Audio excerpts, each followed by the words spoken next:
कहानी की शुरुआत यूक्रेन के एक छोटे से गांव से होती है, जहां निकोला अपनी पत्नी नास्त्या के साथ एक छोटी सी लेकिन खुशहाल जिंदगी जी रहा होता है। नास्त्या लकड़ी से बेहद खूबसूरत मूर्तियां बनाती है, जबकि निकोला पास के स्कूल में मैथ टीचर होता है। निकोला बहुत ही सीधा साधा इंसान होता है। उसे लड़ाई, हिंसा और हथियारों से बिल्कुल भी पसंद नहीं होती। उसका मानना होता है कि हर समस्या का हल शांति से निकाला जा सकता है। स्कूल के लगभग सभी बच्चे उसकी इज्जत करते हैं, लेकिन एक लड़का जिसका नाम आन होता है हमेशा उसका मजाक उड़ाता रहता है। इवान एक अमीर परिवार से होता है और अपनी दौलत का घमंड दिखाते हुए पूरी क्लास के सामने निकोला के कपड़ों और उसकी सादगी का मजाक बनाता है। वो चाहता है कि निकोला गुस्से में आकर उसे डांट दे ताकि वो उसकी शिकायत करके उसकी नौकरी छुड़वा सके, लेकिन निकोला हर बार खुद पर कंट्रोल रखता है और बिना कुछ कहे पढ़ाता रहता है। निकोला की जिंदगी बहुत साधारण होती है। उसके घर में टीवी तक नहीं होता, इसलिए उसे बाहर की दुनिया में क्या चल रहा है इसकी ज्यादा जानकारी नहीं होती। लेकिन एक दिन स्कूल में टीवी पर न्यूज चल रही होती है। वहाँ बताया जाता है कि रूस ने यूक्रेन पर हमला शुरू कर दिया है और कई इलाकों पर कब्जा भी कर लिया है। ये खबर सुनकर निकोला थोड़ा परेशान जरूर होता है, लेकिन उसे अंदाजा भी नहीं होता कि कुछ ही घंटों में उसकी पूरी जिंदगी हमेशा के लिए बदलने वाली है। उसी शाम जब निकोला घर लौटता है तो नास्त्या उसे एक खुशखबरी देती है। वो बताती है कि वो माँ बनने वाली है। ये सुनकर निकोला की खुशी का ठिकाना नहीं रहता। दोनों अपने आने वाले बच्चे के सपने देखने लगते हैं। अगली सुबह निकोला हमेशा की तरह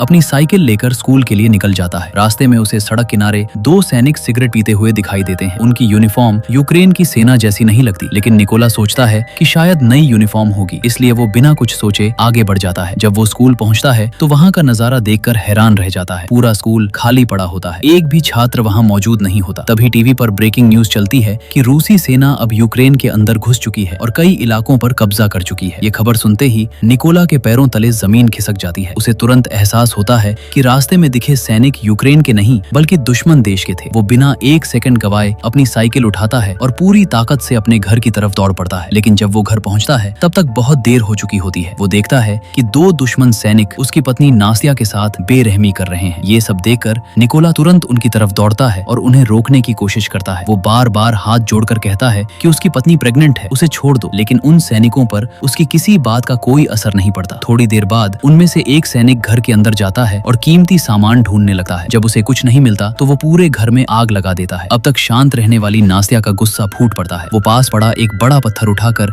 एक सैनिक पर हमला कर देती है, लेकिन अगले ही पल दूसरा सैनिक गुस्से में अपनी बंदूक निकालता है और गोली सीधे नास्त्या को लग जाती है। गोली लगते ही नास्त्या जमीन पर गिर जाती है। निकोला दौड़कर उसके पास पहुंचता है, उसे अपनी बाहों में उठा लेता है और जोर जोर से रोने लगता है। उसकी आंखों के सामने उसकी पत्नी और उसके होने वाले बच्चे की जिंदगी खत्म हो चुकी थी। कुछ घंटों बाद वहाँ यूक्रेन की सेना के दो सैनिक पहुँचते हैं। वे ये मंजर देखकर खुद भी दुखी हो जाते हैं। दोनों मिलकर नास्त्या के लिए एक कब्र खोदते हैं और निकोला से कहते हैं कि अब उसे अपनी पत्नी को आखिरी विदाई देनी होगी। निकोला के लिए ये पल उसकी पूरी जिंदगी बदल देता है। उसकी पत्नी, उसका बच्चा, उसका घर, सब कुछ उससे छिन चुका था। उसी समय वो एक फैसला करता है। अब वो सिर्फ एक मैथ्स टीचर बनकर नहीं रहेगा, वो उन लोगों से बदला लेकर रहेगा जिन्होंने उसकी दुनिया उजाड़ दी। इसी सोच के साथ वो उन दोनों सैनिकों से कहता है कि उसे भी अपने साथ आर्मी कैंप ले चले। पहले तो दोनों सैनिक थोड़ा सोचते हैं, लेकिन निकोला की हालत देखकर मान जाते हैं। घर से निकलने से पहले निकोला नास्त्या की बनाई हुई एक छोटी सी लकड़ी की मूर्ति अपने साथ रख लेता है। यही उसकी पत्नी की आखिरी निशानी होती है। कुछ देर बाद वे लोग मिलिट्री बेस पहुंचते हैं, लेकिन वहां पहुंचते ही एक सीनियर ऑफिसर निकोला पर शक करता है। उसे लगता है कि कहीं ये दुश्मनों का जासूस तो नहीं। तब निकोला पूरी सच्चाई बताता है कि कैसे दुश्मन सैनिकों ने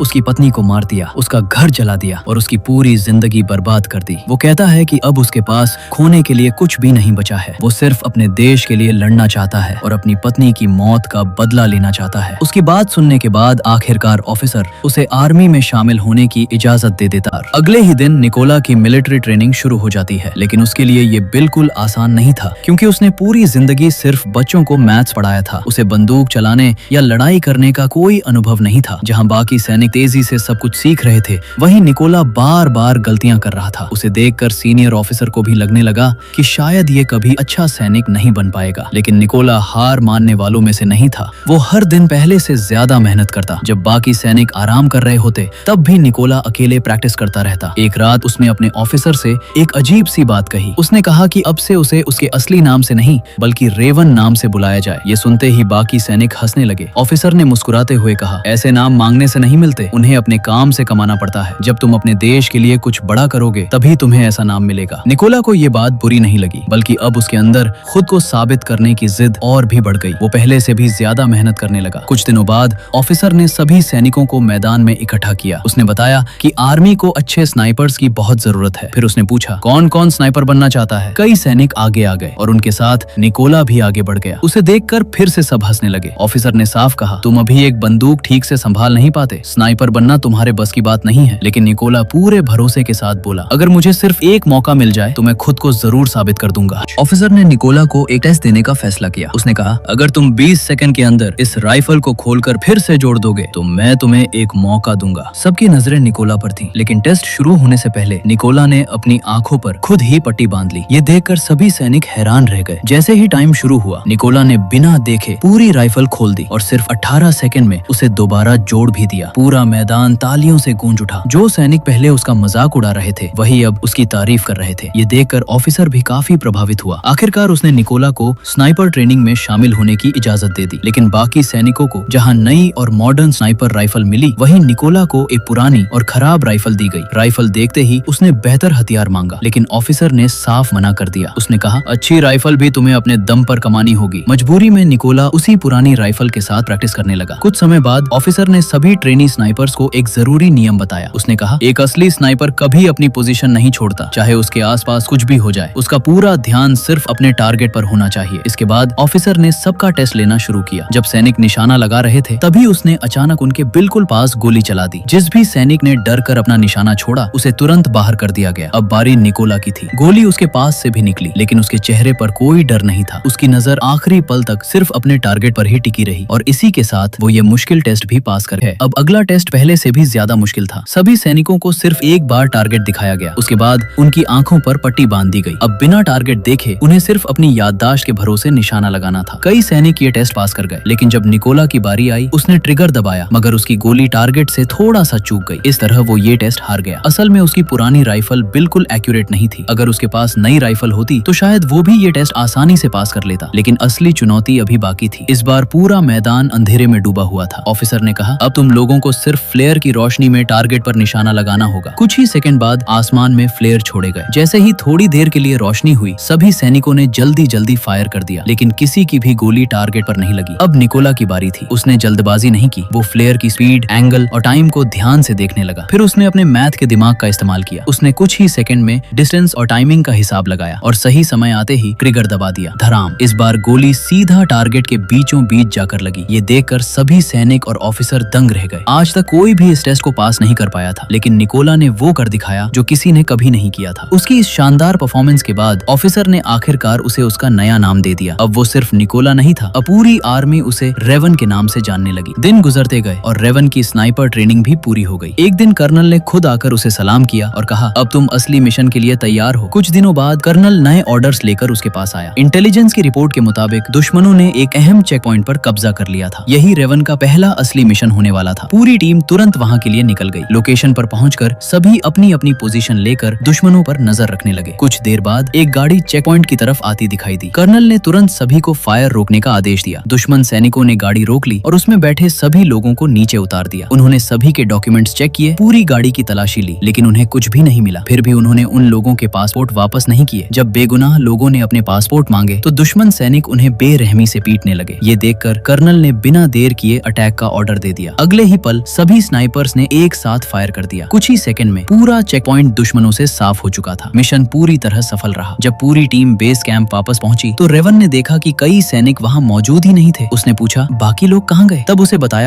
बताया गया कि उन्हें एक दूसरे मिशन पर भेजा गया है। लेकिन अगले ही दिन एक बेहद बुरी खबर आई। उनमें से कई सैनिक मारे जा चुके थे। उन्हें एक ऐसे स्नाइपर ने खत्म किया था जो दुश्मन की सेना का सबसे खतरनाक शूटर माना जाता था। उसका नाम था सीरी। कुछ दिनों बाद रेवन और उसकी टीम को एक और मिशन मिला। इस बार उन्हें एक इलाके में जाकर माइनस बिछानी थी। टीम वहां पहुंची और पूरे एरिया में एक्सप्लोसिव माइनस लगा दी। इसके बाद सभी स्नाइपर अपनी अपनी पोजीशन लेकर इंतजार करने लगे। कुछ देर बाद दुश्मन सैनिक उसी रास्ते से आते दिखाई दिए। रेवन अपने स्कोप से उन्हें ध्यान से देख रहा था, लेकिन तभी उसकी नजर एक चेहरे पर जाकर रुक गई। वो चेहरा उसके लिए बिल्कुल अनजान नहीं था। वो था इवान, वही लड़का जो कभी उसकी क्लास में बैठकर उसका मजाक उड़ाया करता था। अब वही उसके सामने दुश्मन की आर्मी की यूनिफॉर्म पहनकर खड़ा था। उसी समय कर्नल ने अटैक का ऑर्डर दे दिया। रेवन ने राइफल तो उठा ली, लेकिन कुछ सेकंड के लिए उसका हाथ रुक गया। एक पल के लिए उसे अपना पुराना स्टूडेंट याद आ गया, लेकिन अगले ही पल उसने अपने जज्बात पर काबू पा लिया। उसने सीधे सैनिकों पर निशाना लगाने के बजाय उन एक्सप्लोजिव्स पर एम किया जो पहले से पूरी पूरे एरिया में बिछाए गए थे। जैसे ही उसने ट्रिगर दबाया,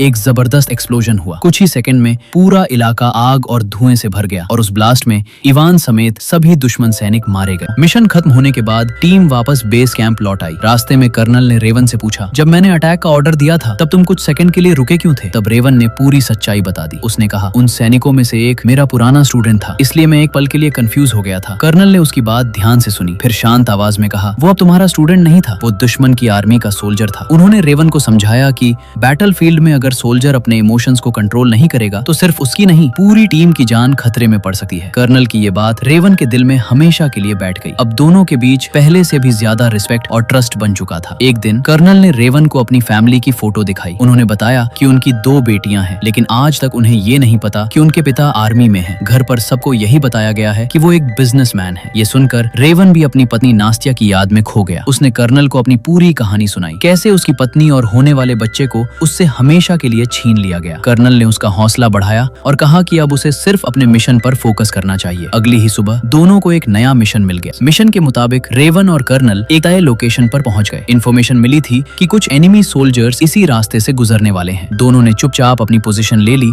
और दूरबीन से एरिया पर नजर रखने लगे। कुछ देर बाद उन्हें 2 एनिमी सोल्जर्स दिखाई दिए जो अपनी बाकी टीम का इंतजार कर रहे थे। रेवन ने जैसे ही अपने स्नाइपर स्कोप से उनमें से एक का चेहरा देखा, वो अचानक जम गया। वो वही सोल्जर था जिसने उसकी पत्नी नास्टिया को गोली मारी। उसे देखते ही रेवन के अंदर बदले की आग फिर से भड़क उठी। उसने तुरंत कर्नल से कहा, सर मुझे फायर करने की परमिशन दीजिए, लेकिन कर्नल ने साफ मना कर दिया। उन्होंने कहा, अभी नहीं, सही समय का इंतजार करो। रेवन ने खुद को रोकने की कोशिश की, लेकिन उसके सामने उसकी पत्नी का कातिल खड़ा था। कुछ सेकंड बाद उसने दोबारा परमिशन मांगी। इस बार भी कर्नल ने उसे रोक दिया और ऑर्डर दिया कि कोई भी फायर नहीं करेगा, लेकिन रेवन अपने गुस्से पर कंट्रोल नहीं कर पाया। उसने कर्नल का ऑर्डर तोड़ दिया और ट्रिगर दबा दिया। गोली सीधे उस सोल्जर के सीने में लगी और वो वहीं ढेर हो गया। लेकिन इसी एक गोली ने उनकी पूरी पोजीशन एनिमी के सामने रिवील कर दी। रेवन की एक गलती उस पर बहुत भारी पड़ जाती है। जैसे ही वो गोली चलाता है, दुश्मनों को उनकी पूरी पोजीशन का पता चल जाता है। उसी समय एनिमी का सबसे खतरनाक स्नाइपर सिरी भी उनकी लोकेशन ट्रैक कर लेता है। कर्नल तुरंत अपने स्नाइपर स्कोप से सिरी को ढूंढने की कोशिश करते हैं। उन्हें एहसास हो जाता है कि अब दुश्मन का स्नाइपर भी उन पर निशाना साध चुका है। लेकिन इससे पहले कि कर्नल कुछ कर पाते, धड़ाम,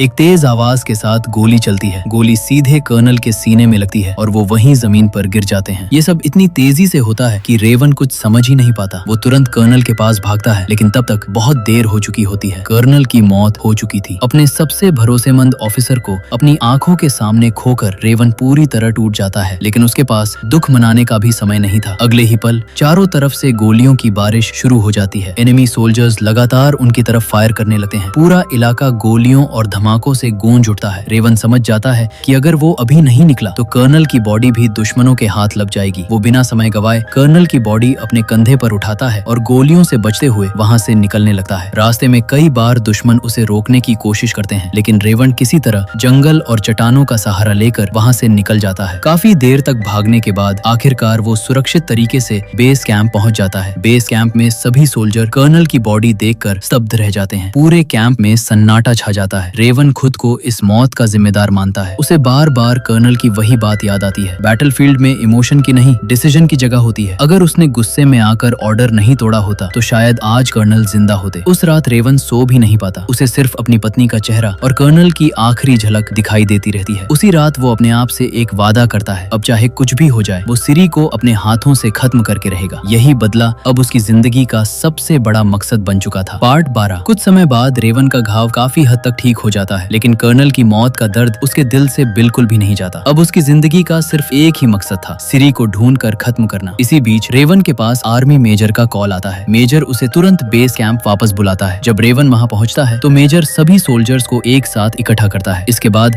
वो एक बड़ी जानकारी देता है। वो बताता है कि जिस स्नाइपर ने कर्नल को मारा था उसका नाम सिरी है। वो दुश्मन की आर्मी का सबसे खतरनाक स्नाइपर माना जाता है। कहा जाता है कि उसने अब तक कई बेहतरीन स्नाइपर्स को मार गिराया है और उसका निशाना शायद ही कभी चूकता हो। मेजर आगे बताता है कि सिरी सिर्फ लोगों को मारता ही नहीं बल्कि अपने हर अटैक की वीडियो भी रिकॉर्ड करता है। बाद में वो उन वीडियोस को इंटरनेट पर फैलाता है ताकि सामने वाली आर्मी डर जाए और उनके सोल्जर्स का हौसला टूट जाए। यही वजह थी कि दुश्मन उसे अपना सबसे बड़ा हथियार मानते थे। इसके बाद मेजर सभी के सामने एक नया प्लान रखता है। इस मिशन के लिए पूरी टीम को 2 हिस्सों में बांटा जाएगा। पहली टीम सामने से अटैक करेगी ताकि दुश्मन का पूरा ध्यान उसी तरफ रहे। उसी समय दूसरी टीम पीछे से बिल्डिंग के अंदर घुस जाएगी। लेकिन इस मिशन की सबसे बड़ी जिम्मेदारी रेवन को दी जाती है। उसे अकेले बिल्डिंग के अंदर जाना होगा और किसी भी कीमत पर सिरी को ढूंढकर खत्म करना होगा। प्लान सुनने के बाद सभी सोल्जर्स अपनी अपनी तैयारी शुरू कर देते हैं। कुछ घंटों बाद पूरी टीम दुश्मन के बेस के पास पहुंच जाती है। हर सोल्जर चुपचाप अपनी पोजीशन ले लेता है। दूसरी तरफ रेवन भी बिना कोई आवाज किए बिल्डिंग के अंदर घुस जाता है। बिल्डिंग के अंदर चारों तरफ सन्नाटा होता है। वो धीरे धीरे हर रूम को चेक करता हुआ आगे बढ़ता है। तभी उसकी नजर दो एनिमी सोल्जर्स पर पड़ती है जो आपस में बात कर रहे होते हैं। रेवन बिना समय गवाए एक एक करके दोनों को खत्म कर देता है। इसके बाद वो अपनी टीम को सिग्नल भेज देता है कि मिशन शुरू किया जा सकता है। सिग्नल मिलते ही बाहर छिपे यूक्रेनी स्नाइपर्स एक साथ फायरिंग शुरू कर देते हैं। कुछ ही सेकंड में कई एनिमी सोल्जर्स ढेर हो जाते हैं। उधर बिल्डिंग के अंदर सिरी को एहसास हो जाता है कि कुछ बहुत बड़ा गलत हो चुका है और अब वो खुद रेवन को ढूंढने निकल पड़ता। सिरी धीरे धीरे हर फ्लोर को चेक कर रहा था। उसे समझ आ चुका था कि कोई उसके बेस के अंदर घुस चुका है। दूसरी तरफ रेवन भी पूरी सावधानी से आगे बढ़ रहा था। वो जानता था कि एक छोटी सी गलती उसकी जान ले सकती है। अचानक रेवन की नजर जमीन पर पड़ी एक छोटी सी लकड़ी की मूर्ति पर जाती है। ये वही वुडन फिगर थी जो उसकी पत्नी नास्टिया ने अपने हाथों से बनाई थी और जिसे रेवन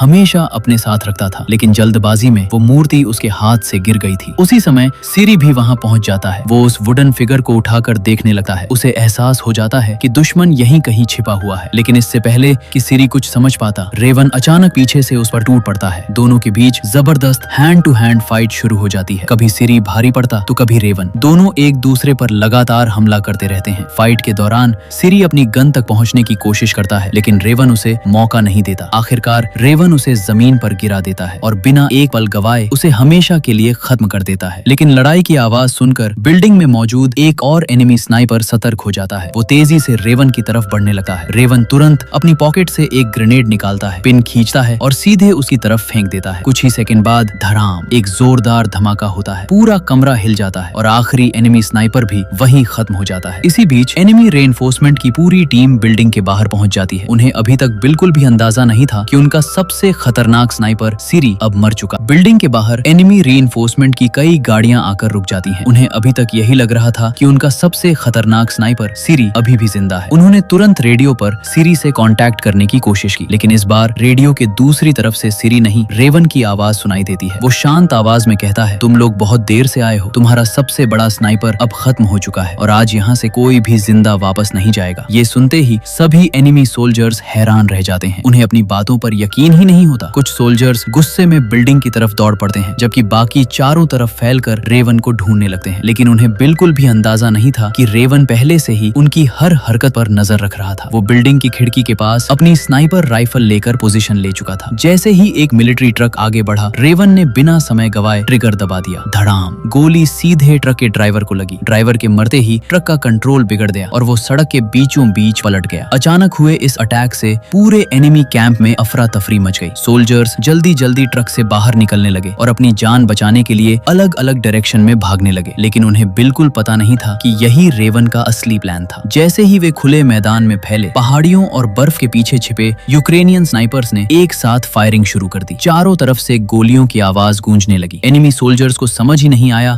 कि हमला किस डायरेक्शन से हो रहा है। जो सोल्जर जहां छिपने की कोशिश करता, उसी पल किसी स्नाइपर की गोली उसे गिरा देती। कुछ ही मिनटों में पूरा बैटलफील्ड दुश्मनों की लाशों से भर चुका था। बाकी बचे हुए सोल्जर्स ने जवाबी हमला करने की कोशिश की लेकिन यूक्रेनी टीम पहले से पूरी तैयारी के साथ आई थी। कुछ देर की भीषण लड़ाई के बाद एनिमी रेनफोर्समेंट पूरी तरह खत्म हो चुकी थी। मिशन पूरी तरह सफल हो चुका था। रेवन धीरे धीरे बिल्डिंग से बाहर निकला। उसने एक बार आसमान की तरफ देखा और अपनी जेब से नास्टिया की लकड़ी की छोटी मूर्ति निकाली। उसे देखकर ऐसा लगा जैसे आखिरकार उसने अपनी पत्नी, अपने कर्नल और अपने देश के लिए लिया हुआ बदला पूरा कर दिया हो। यहीं से रेवन सिर्फ एक साधारण मैथ टीचर नहीं बल्कि पूरे यूक्रेन का एक लेजेंडरी स्नाइपर बन गया।